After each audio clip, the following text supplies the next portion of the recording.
নমস্কার, আপনারা সবাই কেমন আছেন? সুচিস্মিতা ডেলি ব্লগে আপনাদের সবাইকে স্বাগত। এখন বাজে রাত্রি 3টে, আর এই 3টে থেকে আমাদের চোখে ঘুম নেই। কেন বলুন তো? সেই কারণটা আপনাদেরকে পরে দেখাচ্ছি। আর বাইরেটা দেখে বুঝতেই পারছেন সদ্য ভোর, আর ঘড়িতে বাজে 3টে 5। আর দেখবেন কেন ঘুম নেই? এই দেখুন, এটাই হচ্ছে সবথেকে বড় কারণ। প্রতিদিন করে না, কিন্তু মাঝের মধ্যে এটা করে। এই যে উনি এখন ঘুম থেকে উঠে গেছেন, উনি এখন আর কিছুতেই ঘুমাবেন না। উনি এখন খেয়ে দিয়ে খেলা করবেন, তাই ওনার সাথে এখন খেলা করতে হবে। তাই আপনাদের সাথে এই ভিডিওটা শেয়ার করলাম।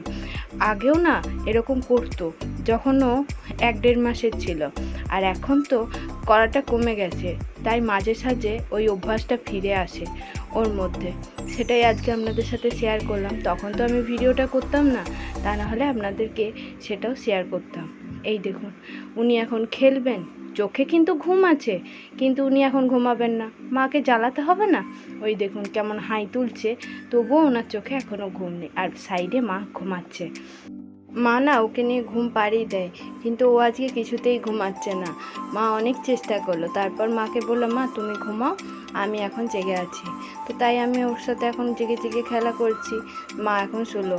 মা শুয়ে শুয়ে বলছে যে ও কেন জেগে আছে বলতো? কাল সকালে ওর বাবা আসবে না, সেই আনন্দে ওর চোখে ঘুম নেই, সাথে আমাদেরও ঘুমাতে দিচ্ছে না।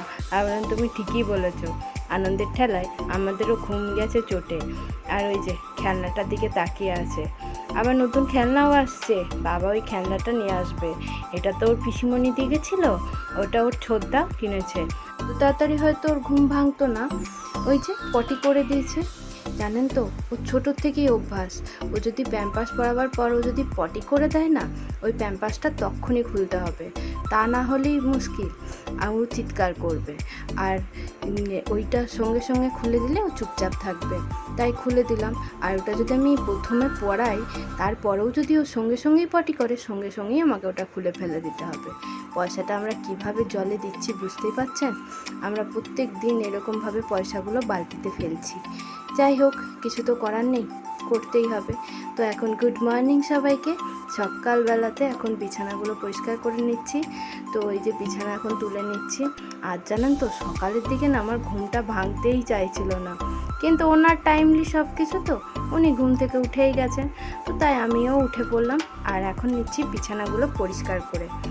তো আর ওইদিকে ওর বাবাও বেরিয়ে গেছে, অনেক সকালেই বেরিয়ে আসতে বলেছিলাম, কারণ এখন যা রোদ গরম, দিনের দিকে যদি আসে প্রচণ্ড কষ্ট হবে। আর আসলে আমাদের বাড়ি আসতে 2টো বাস পাল্টে আসতে হয়, অনেকটাই দূরের রাস্তা। তাই আর বাবা ওকে ধরেছিল, এই যে আমার কাছে এসে এখন দিয়ে গেল। উনি এখন বাবার কাছে থাকবেন না, আমার কাছে আসবে। আর মা গেছে ডিউটিতে, আর ও এখন এখানে শুয়ে শুয়ে একটু খেলবে। ততক্ষণে আমি বাকি ঘরের বিছানাগুলো পেতে নেবো আর পরিষ্কার করে নেবো। আর এই যে আমার পুরো বিছানা ঝাড়া কমপ্লিট হয়ে গেছে। তো আর এই যে ইনি এখন এখানে খেলছেন, আর জামা কাপড়গুলো এবার চেঞ্জ করিয়ে দেবো ওর। আর এই যে ওকে ঘুম পাড়িয়ে দিলাম, না হলে আমাকে কোনো কাজ করতে দিচ্ছিল না। ও এখন ঘুমাচ্ছে।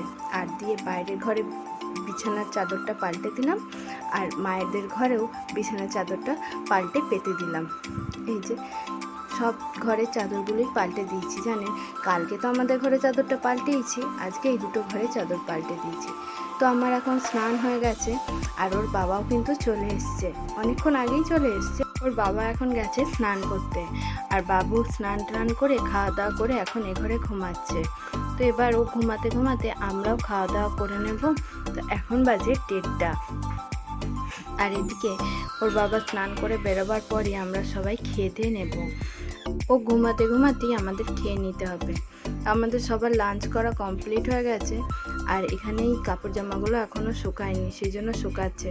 আর এদেরও খাওয়া দাওয়া হয়ে গেছে। দেখছেন উঠোনটা কেমন রোদ, আর ওই যে উনি রোদেতেই বসে আছেন।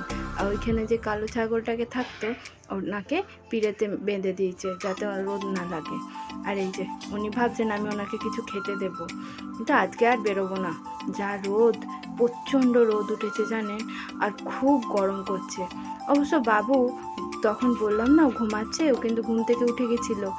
আর মা ওকে কোলে নিয়েই মা খেলো। জানেন, খুব বদমাস, সবার সাথে থাকবে, ও একা একা ঘুমাবে না। আর এই ঘরটাতে মা আর বাবু ঘুমাচ্ছে, চলুন, ওর বাবা এসছে অনেকক্ষণ, আপনাদের সাথে দেখাই করানো হয়নি। এই যে ওর বাবা এখন এই ঘরটাতে রয়েছে, আর এই কাপড় জামাগুলো তুলে নিয়ে এলাম, এগুলোকে গুছিয়ে ভাঁজ করে রাখতে হবে। আর ওর বাবা এখন একটু ঘুমাবে, ওইদিকে তো খুব গরম, ওর বাবার একদম ঘুম হচ্ছে না। আর এই যে ওর বাবা এখন ফোন ঘাঁটছে, আর আমি লাইটটা জ্বাললাম, আমি করব ভিডিওটা এডিট, আর এই কাপড় জামাগুলো গোছাবো, আর বাবুর জন্য দুধ করে রাখবো। তো এই যে এই হচ্ছে কাজ আমার এখন। তো এই কাজগুলো সারার পরে একটু শোবো। বলি, কেন মায়ের জামাইয়ের আবির্ভাব আমাদের বাড়িতে কেন হলো বলুন তো? জামাই ষষ্ঠী, তার কারণে। বুধবার তো জামাই ষষ্ঠী, তাই ও এসছে জামাই ষষ্ঠীর আগের দিন। আজকে তো মঙ্গলবার, তাই তো ষষ্ঠীর দিন তো আসতে নেই, সেই জন্য আগের দিনকে মা ওকে বলেছিল আসার জন্য। আর আমি এখন জামা কাপড়গুলো ভাঁজ করে নিচ্ছি। আচ্ছা, বৌমা ষষ্ঠী কেন হয় না?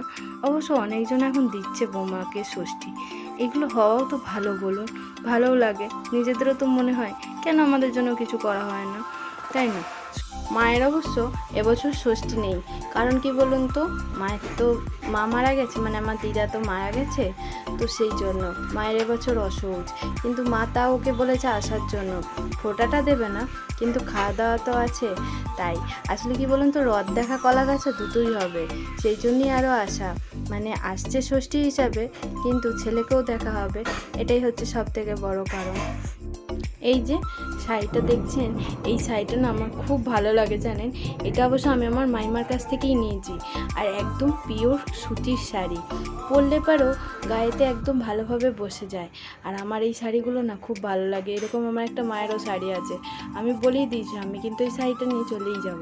তো আরও দুটো শাড়ি আনতে বলেছি। আপনাদের সাথে গল্প করতে করতে আমার কাপড় জামাগুলো গোছানো হয়ে গেছে, এই জামাগুলো সব ভরবো আমার আলমারিতে, আর এগুলো তো বাবুর কাঁথা, তো ওগুলো রাখবো আমাদের বিছানাতে, ওগুলো তো কাজে লাগবেই, তো সেই জন্য তাহলে চলুন। আমাদের বিয়ে হয়েছে কিন্তু 4 বছর হতে চললো, কিন্তু ও ষষ্ঠীর ফোঁটা 1 বছরই পেয়েছে। তারপরের বছর আমার মামা আর ওর আমার মেজো বাবা, মানে ওর মেজো কাকা মারা গেছিলো। তারপরের বছর আমার দাদা মারা যায়নি, কিন্তু তখনও হসপিটালে ভর্তি ছিল, তার জন্য হয়নি। আর এই বছর আমার দিদা মারা গেছে, তাই এবছরেও ফোঁটা পাবে না, তাই খাওয়া দাওয়াটা হবে। তো চলুন আর কি। আর এইটা না হট ব্যাগ, জানেন, ও বাড়িতে রেখে দিয়েছিলাম, এই হট ব্যাগটা নিয়ে আসতে বললাম, মাঝে মাঝে না কোমরটাই খুব ব্যথা হয়, তো এই গরম জল ভরে একটু সেঁক দেবো তার জন্য। আর ওর বাবা না ওর জন্য খেলনাটা এনেছে, এইটা আগেকার খেলনাটা যেটা খারাপ হয়ে গেছে, আর এই যে এটা নতুন খেলনা ওর ছোটো দাদু ওকে কিনে পাঠিয়ে দিয়েছে। তো যাই হোক, ভিডিওটা এখানেই শেষ করছি, দেখা হবে খুব শিগগিরই একটা নতুন ভিডিওর সাথে। ততক্ষণে আপনারা সবাই ভালো থাকুন, সুস্থ থাকুন, সবাইকে ভালো রাখুন। আর যদি আমার এই ভিডিওটা আপনাদের ভালো লেগে থাকে, অবশ্যই লাইক করুন, শেয়ার করুন, কমেন্ট করুন। আর যারা নতুন নতুন আমার ভিডিও দেখছেন, তারা অবশ্যই চ্যানেলটাকে সাবস্ক্রাইব করে দিয়ে বেল আইকনটা অন করে রাখুন, যাতে আমার প্রত্যেকটা ভিডিও সবার আগে আপনাদের কাছে পৌঁছে যায়।